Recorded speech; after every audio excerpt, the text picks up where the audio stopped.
ကျွန်တော်အခုဒီနေ့ပြောချင်တဲ့ဟာကြတော့ဘယ်လိုမျိုး mod တွေကကိုယ့်ရဲ့ကားကို riser ပုံစံမျိုးကိုယ့်ကို riser ပုံစံမျိုးတို့ထင်စေတဲ့ပေါ့နော်။ဘာလို့ဆိုတော့ကျွန်တော်တို့ချင်းကအဲ့လိုမျိုးဟာတွေကိုဖြတ်တန်းခဲ့ရတော့အခုကျွန်တော်တို့ဒီပစ္စည်းအတူရောင်းတဲ့ဟာတို့ဒီ mod သေးလေးပေါ့ဘယ်လိုမျိုး mod တွေကအနည်းဆုံးကျွန်တော်အခုပြောပြချင်တာက mod 20တောင်ရှိတယ်ပေါ့နော်။အဲ့ဟာတွေအကုန်လုံးကဘယ်လိုမျိုးကိုယ့်ကိုသူများကအထင်သေးတဲ့ပုံစံမျိုးဖြစ်သွားစေတယ်ပေါ့နော်အဲ့ဒီကျွန်တော်ချက်ပြောပြမယ်ဗျကျွန်တော်ဒီပထမဆုံးတစ်ခုအနေနဲ့ကျတော့ကားတွေမှာကျွန်တော် voltage regulator ထည့်တယ်ပေါ့နော် voltage regulator ဆိုတော့ကျွန်တော်တကယ်တမ်းမလိုအပ်နေတဲ့ဟာပေါ့နော်အဲဆိုတော့ကားရဲ့ battery မှာသူပိုစားတယ်ကျွန်တော်ရောင်းတဲ့လူတွေကလည်းပြောကြတယ်ကျွန်တော် lever ပိုသွက်တယ်ဘာလို့ကျွန်တော်တို့အဲ့ဒါကအပိုးတွေပါကျွန်တော်လည်းအခုဝယ်တဲ့ကားတွေမှာအဲ့အရာတွေကိုအရင် machine လောက်ထားခဲ့တယ်ဖြုတ်ခဲ့တဲ့ဟာတွေကျွန်တော်မလဲဘူးပေါ့နော်ကျွန်တော်အရန်ကိုအသုံးမလို့တဲ့ mod တစ်ခုပြီးတော့ကျွန်တော်ဒီတာဘိုအတုတွေတာဘိုအနီရောင်အဝိုင်းတွေတာဘိုအတုတွေအဲ့ဒါကျွန်တော်ဘာလို့ကြားရလဲမသိဘူးပေါ့နော်ပြီးတော့နောက်တစ်ခုကကျတော့ fake engine အတန်တွေကျွန်တော်အခု Mercedes Lucci လို့ဘာလို့မှဆိုတော့ပါတယ်ကျွန်တော် fake engine အတန်ပေါ့ဘာ what's the point ဒီအဲ့လိုမျိုးတွေပေါ့နော်ပြီးတော့နောက်တစ်ခုကကျတော့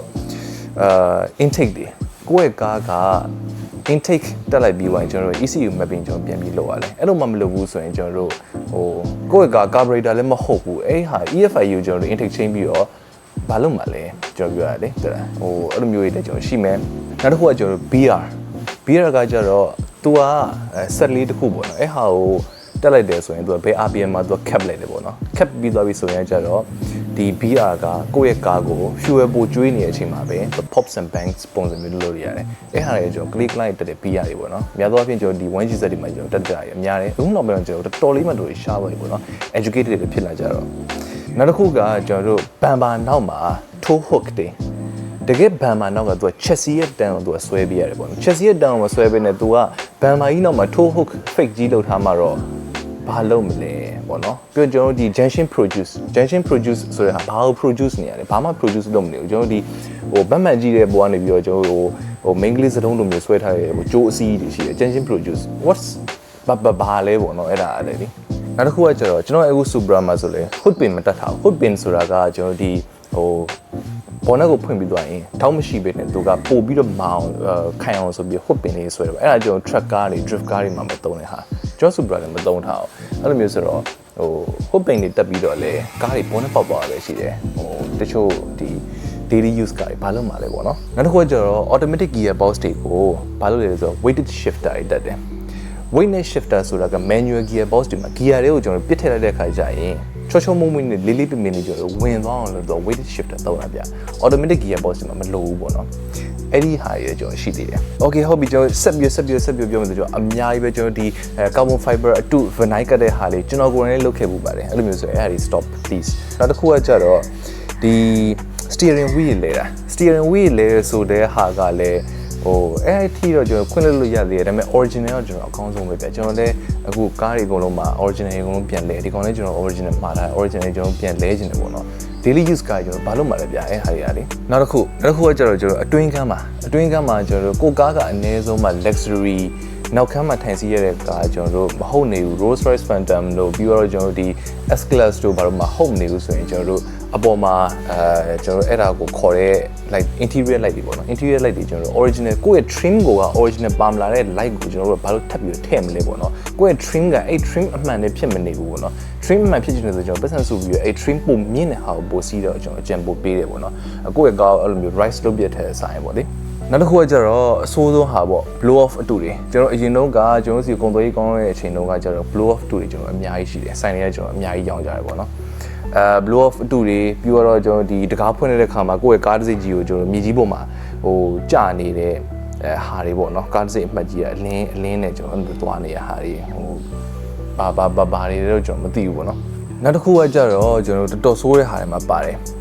car seat ပေါ့နော်ကိုယ့်ရဲ့ car seat ကိုနှစ်မျိုးလို့ဆိုပြီးတော့ car seat အပေါ်အသစ်ထပ်ပြီးဆွတ်တယ်အဲ့ junction produce ထဲရလဲပါတယ်ပေါ့နော်ဒါပေမဲ့ဆွတ်ပြီးတော့ကျွန်တော် car seat တွေကကျွန်တော်သူကလည်းသူထုတ်တာမဟုတ် universal car seat တွေကျွန်တော် fitting လေးကြောက်နေတွန့်ခောက်ပြီးတော့စီးရတာကျွန်တော်တို့မသိအဝတ်ပုံကြီးပေါ်တက်ထိုင်နေရတဲ့အတိုင်းပုံစံဖြစ်နေရပေါ့နော်အဲ့ဟာတွေဆိုလဲကျွန်တော်တို့ကိုယ့်ကိုကျွန်တော်တို့လူအထင်အမြင်သေးတယ်ပေါ့နော်ပြီးတော့နောက်တစ်ခုကကျတော့ roll gauge အတူတွေကျွန်တော်တို့ဒီ Sido roll gauge တို့ Casco roll gauge တို့ဂျာကျွန်တော် roll gauge ပြင်အများကြီးရှိအဲ့လိုမျိုး roll gauge မှာကျွန်တော်တို့4.6.8 point ကျွန်တော်12 point အဲ့လိုမျိုးတွေမဟုတ်ဘဲနဲ့ ဒီ PVC နဲ့လုပ်ထားတဲ့ roll gauge တွေဟိုတကယ် strength မရှိဘဲနဲ့ steel ချောင်းတွေနဲ့ကျွန်တော်တို့လုပ်ထားတဲ့ roll gauge တွေကအလကားပဲပြကျွန်တော်ကားခွန်ရင် roll gauge နဲ့ခေါင်းနဲ့တက်မိပြီးခေါင်းကွဲသွားပဲဖတ်တယ်မယ်ကျွန်တော်ကားရဲ့ rigidity တကယ်တမ်းညင့်မလာဘူးတက်မလာဘူးပေါ့နော်ကားကိုကျွန်တော်တို့တကယ်တမ်းဒီ body roll မရှိအောင်ကျွန်တော်တို့ချုပ်ထားပြီးကျွန်တော်ဖြစ်မနေဘူးပေါ့နော်အဲဒါဆိုရင်ကျွန်တော်တို့ no point ပြီးတော့ကျွန်တော်တို့တချို့Celsius တွေ crown တွေမှာကျွန်တော်တွေ့ရတယ်ကျွန်တော်ဘန်မာရဲ့ရှေ့ဒီအတွင်းထဲမှာဟိုပါပေါ့ intercooler တကယ်တမ်းမရှိဘဲနဲ့ mesh တွေထည့်ထားတဲ့ဟာပေါ့လေ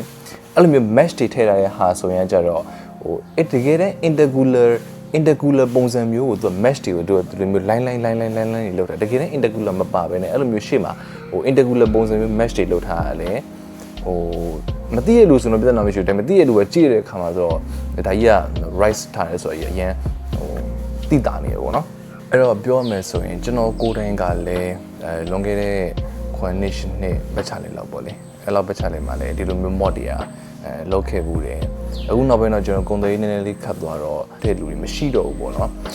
ဒါပေမဲ့လည်းအခုတွေ့နေရတော့မယ်ကျွန်တော်ကားဝယ်လိုက်တဲ့ခါမှာလည်းကျွန်တော်တချို့ဟာပါလာတဲ့ဟာရှိဖြုတ်ကြရတယ်မနေဘူးပေါ့ဒါမျိုးဆိုတော့တကယ်တမ်းကိုကားပေါ်ကိုတင်မဲ့ mod တစ်ခုဆိုရင်ကျွန်တော် performance enhance လာဒါမှမဟုတ် visually တကယ်သူများ impress ဖြစ်နေတယ်ဖြစ်စေနိုင်မဲ့ဟာ enhance ဖြစ်လာမဖြစ်ဘူးဆိုရင်ကျွန်တော်တကယ်တမ်းဟို research လေးလုပ်ပြီးကျွန်တော်မှပဲ mod တစ်ခုချင်းစီကိုထည့်အောင်ကျွန်တော်တော့အကြံပေးတယ်ပေါ့နော်